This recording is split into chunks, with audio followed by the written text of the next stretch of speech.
Welcome to our channel SES academy. Class 9-এর প্রশ্নবিচিত্রা ইতিহাসের সেকেন্ড ইউনিট টেস্টের 1 নম্বর স্কুল বালিগঞ্জ গভর্নমেন্ট হাই স্কুলের যে প্রশ্ন উত্তরগুলি রয়েছে সমস্তটা দেখে নেব। চলো শুরু করি। সঠিক উত্তরটি বেছে নিয়ে লেখো। মেটার্নিক ছিলেন অস্ট্রিয়ার প্রধানমন্ত্রী। ইয়ং ইটালি দলের প্রতিষ্ঠাতা ছিলেন ম্যাৎসিনি। জুলাই বিপ্লব সংগঠিত হয়েছিল 1830 খ্রিস্টাব্দে। শিল্প বিপ্লব প্রথম সংগঠিত হয় ইংল্যান্ডে। শিল্প বিপ্লবের ফলে উদ্ভূত নতুন দুটি শ্রেণী হল মালিক ও শ্রমিক। স্পিনিং জেনি আবিষ্কার করেন হারগ্রিভস। এপ্রিল থেসিস রচনা করেন লেনিন। প্রথম বিশ্বযুদ্ধের সূচনা হয়েছিল 1914 খ্রিস্টাব্দে।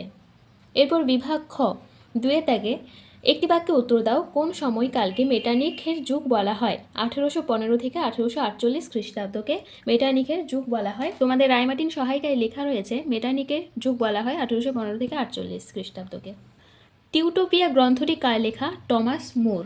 দেখো, টিউটোপিয়া গ্রন্থের রচয়িতা টমাস মুর। ভিয়েনা সম্মেলনের বিগ ফোর বা চারটি প্রধান শক্তি কারা ছিল? Austria, Russia, Prussia, England. এই কোশ্চেন উত্তরটি দেখো, ভিয়েনা সম্মেলনে কোন কোন রাষ্ট্রপ্রধান গুরুত্বপূর্ণ ভূমিকা নিয়েছিল? অস্ট্রিয়া, ইংল্যান্ড, প্রাশিয়া আর রাশিয়া। 3-এর দাগে সত্য বা মিথ্যা নির্ণয় করো। শিল্প বিপ্লবের সময় ফ্রান্স বিশ্বের কারখানায় পরিণত হয়। এটি হবে মিথ্যা। দেখো, এখানে রয়েছে বিশ্বের বাজার দখল করার জন্য ইংল্যান্ডে বিভিন্ন কলকারখানার প্রতিষ্ঠা করা হয় বলে ইংল্যান্ডকে বিশ্বের শিল্প কারখানা বলা হয়। কার্ল মার্কস হলেন একজন কল্পনাবিলাসী সমাজতান্ত্রিক। এটা হবে সত্য। এখানটা দেখো, তাহলে বুঝতে পারবে, পুরোটা দেখবে। এখানটা আমি একটু বলে দিচ্ছি যে কার্ল মার্কস ও তার অনুগামীরা এর জন্য সমাজতন্ত্রীদের কাল্পনিক সমাজতন্ত্রী এবং তাদের নিজেদেরকে কাল্পনিক সমাজতন্ত্র বলে অভিহিত করেছেন। 1929 খ্রিস্টাব্দে ইউরোপে মহামন্দা দেখা দেয়। এটা সত্য হবে না, এটা মিথ্যা হবে। কারণ 1929 খ্রিস্টাব্দে শুধুমাত্র ইউরোপেই নয়, বিশ্ব অর্থনীতিতে মহামন্দা দেখা গিয়েছিল। দেখো, তোমাদের দেখিয়ে দিচ্ছি। প্রথম বিশ্বযুদ্ধের পর 1929 খ্রিস্টাব্দে বিশ্ব অর্থনীতিতে মহামন্দা দেখা দেয়। এরপর সে ত্যাগে নিম্নলিখিত বিবৃতিগুলির সঠিক ব্যাখ্যা নির্বাচন করো। বিবৃতি: ঘেটো ছিল মূলত শহরের সবচেয়ে গরিব ও দুর্দশাগ্রস্ত অঞ্চল। এখানে ব্যাখ্যা দেখো, এখানে কর্মচ্যুত বেকার শ্রমিকদের বাসভূমি নির্দিষ্ট হয়েছিল। ব্যাখ্যা 2, এখানে জেন্ট্রি শ্রেণীর বসবাস ছিল। ব্যাখ্যা 3, এখানে সাধারণ শহুরে দরিদ্র শ্রমিকদের বসবাস ছিল। এখানে সঠিক উত্তর হবে ব্যাখ্যা 1। দেখো, আমি তোমাদের দেখিয়ে দিচ্ছি। ঘেটো এগুলিতে সাধারণত একই ধর্ম, বর্ণ ও একই অর্থনৈতিক অবস্থা সম্পন্ন দরিদ্র মানুষ বসবাস করত। এরপর বিবৃতি 2, ভার্সাই সন্ধির দ্বারা জার্মানির সামরিক শক্তি ভেঙে দেওয়া হয়। ব্যাখ্যা 1-এ রয়েছে যুদ্ধ এড়াতে ইউরোপের শক্তিসাম্য প্রতিষ্ঠার চেষ্টা করা হয়। ব্যাখ্যা 2, জার্মানির অস্ত্রশস্ত্রগুলি দখল করে নেওয়া হয়। ব্যাখ্যা 3, জার্মানির ভবিষ্যতে যাতে বিশ্ব শান্তি ভঙ্গ করতে না পারে তার ব্যবস্থা করা হয়। এখানে ব্যাখ্যা 3 সঠিক। কারণ দেখো, সামরিক শর্ত, এই অংশটা দেখো, জার্মানি সামরিক শক্তিকে নিয়ন্ত্রণে রাখা এবং ভবিষ্যতে তার উত্থানের সম্ভাবনাকে নির্মূল করার উদ্দেশ্যে তার ওপর বেশ কিছু কঠোর সামরিক নিয়ন্ত্রণ ব্যবস্থা আরোপিত হয়। বিভাগ গ, 3-এর দাগে নিম্নলিখিত প্রশ্নগুলি 2-3টি বাক্যে উত্তর দাও। 2 নম্বরের করে দেখো, ভিয়েনা সম্মেলনের মূল নীতিগুলি কী ছিল? এটির রায়মার্টিন সহায়িকায় 154 নম্বর পৃষ্ঠাতে। দেখো, ভিয়েনা সম্মেলনে 3টি নীতি গ্রহণ করা হয়েছিল। এই 3টি নীতি হলো ন্যায্য অধিকার নীতি, ক্ষতিপূরণ নীতি ও শক্তি সাম্য নীতি।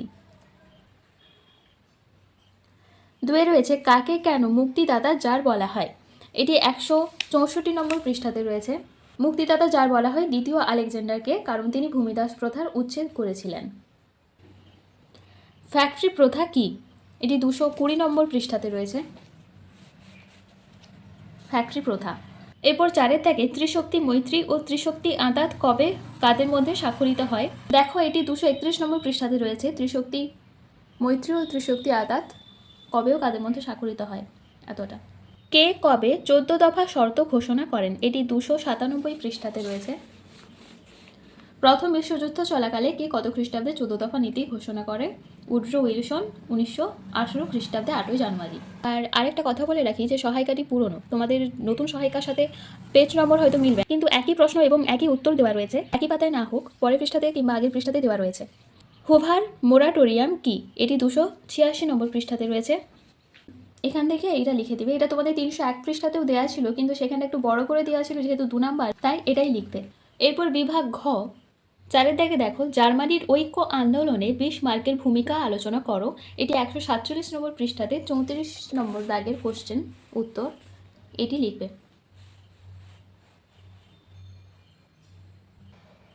পরের পৃষ্ঠায় একদম শেষ অবধি 2-এর দাগে, শিল্প বিপ্লব ইউরোপের সমাজ ব্যবস্থার ক্ষেত্রে কী প্রভাব ফেলেছিল। এটি 207 নম্বর পৃষ্ঠাতে 18 নম্বর দাগের প্রশ্ন উত্তর দেখো। পরের পৃষ্ঠায় এই অবধি। এরপর 3-এর দাগে টিকা লিখতে হবে, অর্থনৈতিক মহামন্দা 1929 খ্রিস্টাব্দ। এটি 285 নম্বর পৃষ্ঠাতে দেখো।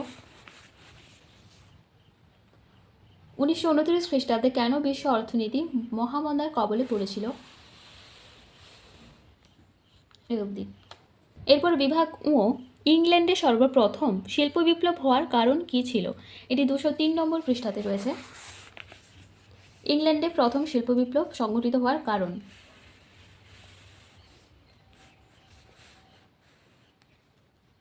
এতদূর অবধি। এরপর 1917 খ্রিস্টাব্দে রুশ বিপ্লবের পটভূমি আলোচনা করো। এটি 272 নম্বর পৃষ্ঠাতে। এর উত্তরে তোমাদের সামাজিক পটভূমি, অর্থনৈতিক পটভূমি এবং রাজনৈতিক পটভূমি তিনটাই লিখতে হবে। এরপর এটা অর্থনৈতিক পটভূমি, এইখানটা লেখার আর দরকার নাই, যেহেতু সামাজিকেই লিখবে। তারপর অর্থনৈতিক পটভূমি থেকে শুরু করবে। পরের পৃষ্ঠা এতটা অর্থনৈতিক পটভূমি, এরপর আবার রাজনৈতিক পটভূমি, এখান থেকে শুরু একদম শেষ অবধি। ফ্রান্সে ফেব্রুয়ারি বিপ্লবের কারণগুলি লেখো। এটি 127 নম্বর পৃষ্ঠাতে রয়েছে। 7 নম্বর প্রশ্ন উত্তর দেখো।